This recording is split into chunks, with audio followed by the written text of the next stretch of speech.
தென்பழனி தேடி உன் தென்பழனி தேடி திருநீரு பூசி நான் ஓடோடி வந்தேன். திருநீரு பூசி நான் ஓடோடி வந்தேன். ஒவ்வொரு மாசம் உன் திருக்கோயில் முன்னே உற்சவம் காண உன் படியேறி வந்தேன்.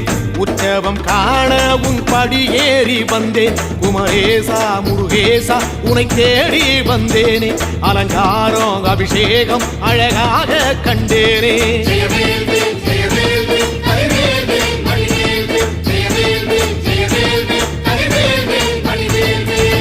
தென்பழனி தேடி உன் தென்பழனி தேடி திருநீரு பூசி நான் ஓடோடி வந்தேன். திருநீரு பூசி நான் ஓடோடி வந்தேன்.